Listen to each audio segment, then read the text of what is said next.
सामने देख रहे हैं जीएसटी यानी गुड्स एंड सर्विस टैक्स। ये है क्या चीज़? आप देख रहे हैं सामने, GST is an indirect tax which is applicable same tax in all over India include Jammu Kashmir and sea areas.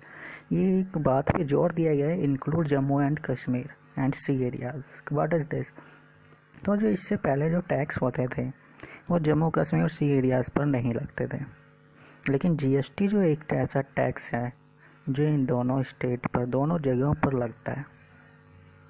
Okay, और एक चीज़ और बात ध्यान रखने वाली कि पूरे इंडिया में एक ही रेट का टैक्स चलेगा। जैसे एग्जांपल की बात करूं तो जो टैक्स रेट आपका दिल्ली में है वो टैक्स रेट आपका यूपी में रहेगा। जैसे कि मैं एक दूध के पैकेट की बात करूं, अगर इस पर 5% है तो यूपी में भी 5% ही रहेगा। That's clear. And now next चलते हैं टाइप्स ऑफ जीएसटी। जीएसटी नाम आपने सुना है, लेकिन इसके अंदर काफ़ी पार्ट्स होते हैं। जैसे कि आप देख रहे हैं टाइप्स ऑफ जीएसटी, सबसे पहले सीजीएसटी, फिर SGST, IGST and UT GST.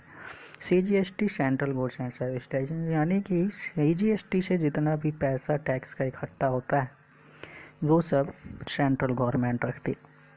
And SGST से जितना पैसा कलेक्ट होता है वो स्टेट गवर्नमेंट रखती है। एंड आईजीएसटी से जितना पैसा इकट्ठा होता है वो सब दोनों यानी सेंट्रल और स्टेट गवर्नमेंट 50-50% डिस्ट्रीब्यूट कर लेते हैं। Union territory goods and service tax यानी कि यूटीजीएसटी, इससे जितना पैसा इकट्ठा होता है वो यूनियन टेरेटरी की गवर्नमेंट रखती है। ओके, तो नेक्स्ट चलते हैं union territory.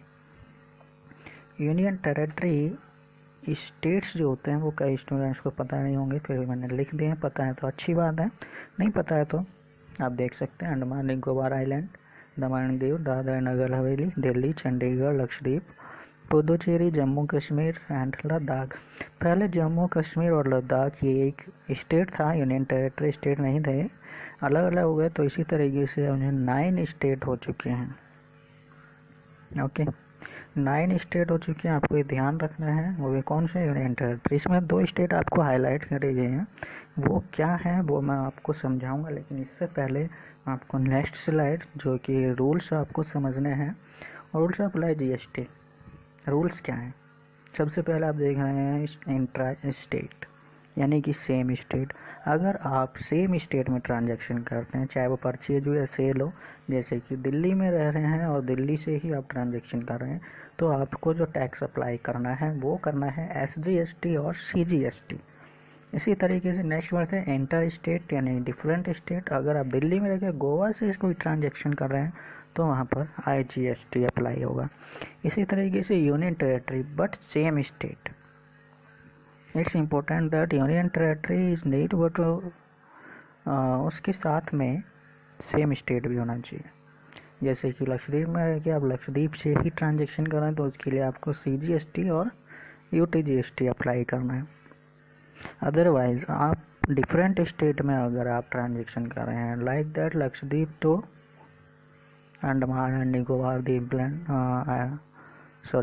Lakshadweep to Andaman and Nicobar island. हालांकि ये दोनों यूनियन टेरेटरी स्टेट है बट डिफरेंट स्टेट है। अगर आप डिफरेंट स्टेट में ट्रांजैक्शन करते हैं तो आपको आईजीएसटी पर अप्लाई करना पड़ेगा।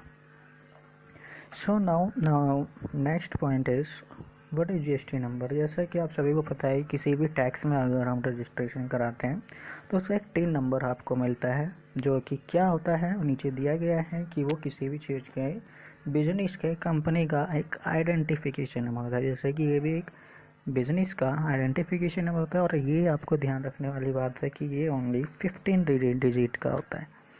अब इसको आपको ध्यान कैसे रखना पड़ा, 15 डिजिट, उससे एक फॉर्मेट होता है। जैसे कि आपने देखा है सबसे पहले 2 डिजिट है, फिर उसके बाद 10 है, फिर 1 है, फिर 1 है एंड फिर 1 है। तो आपको ध्यान रखना है कि जो शुरू के 2 डिजिट हैं वो शो करता है आपके स्टेट का कोड। उसके बाद 10 डिजिट दिखाई दे रहे हैं आपको अल्फाबेट नंबर है, जिसमें वो आपका शो करता है पैन नंबर। एंड नेक्स्ट जो शो करता है वो एंटिटी कोड। एंड जो नेक्स्ट है वो है डिफ़ॉल्ट है जेड, यानी ये जेड ही रहेगा, गवर्नमेंट के थ्रू ये सेट किया गया है। एंड नेक्स्ट है एनी डिजिट, ये कोई भी डिजिट हो सकती है। अब इसमें आप स्टेट कोड समझिए, पैन नंबर समझिए, लेकिन एंटिटी कोड क्या है? एंटिटी कोड यानी कि आपके ब्रांच की संख्या।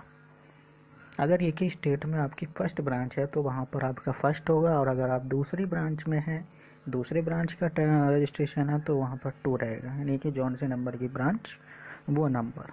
5 यानी डिजिट, इसका काम होता है एरर को डिटेक्ट करना, जैसा कि आगे स्लाइड में देख सकते हैं।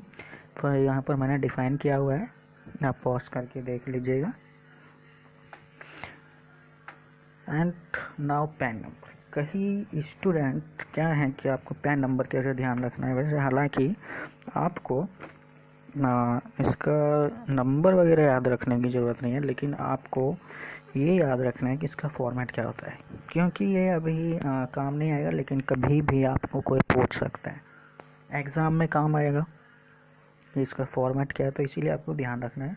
15 डिजिट, अभी मैंने पीछे कहा था कि इसमें भी लिखा हुआ है कि ये जो है 15 डिजिट तक ही होता है, लेकिन अब क्वेश्चन उठता है कि अगर 9 से 10 भी ब्रांच हो तो क्या फिर भी 15 डिजिट होंगे?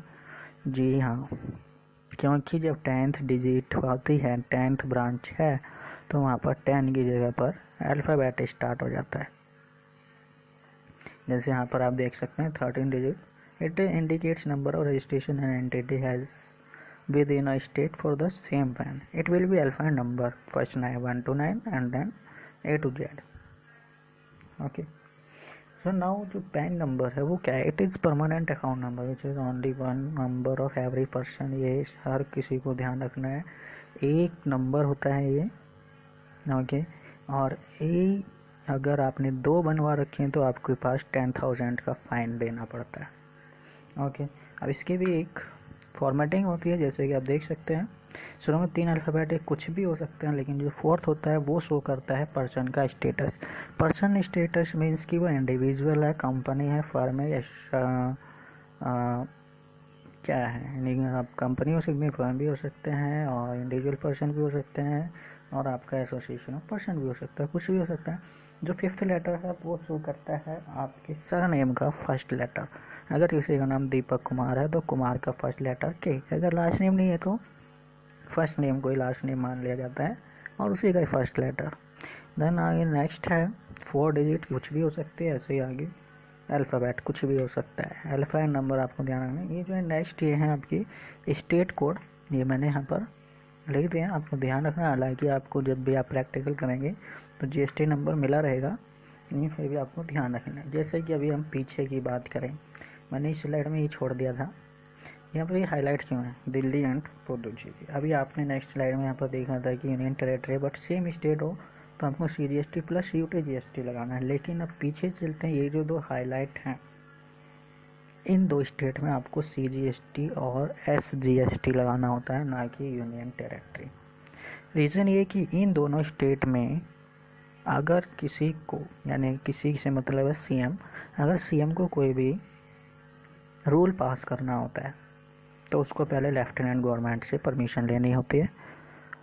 जिस स्टेट में लेफ्टिनेंट गवर्नमेंट से परमिशन लेनी होती है वहाँ पर यूनियन टेरेटरी स्टेट का GST नहीं लगेगा, ये आपको ध्यान रखना है। और ये 2 ऐसे स्टेट है, दिल्ली और पुडुचेरी, जहाँ पर लेफ्टिनेंट गवर्नमेंट से परमिशन लेनी होती है। ओके, सो दैट्स व्हाई, ये इतना आपको ध्यान रखना है, और नेक्स्ट वीडियो में मैं आपको बताऊंगा और इससे आगे की चीज़ें। ओके।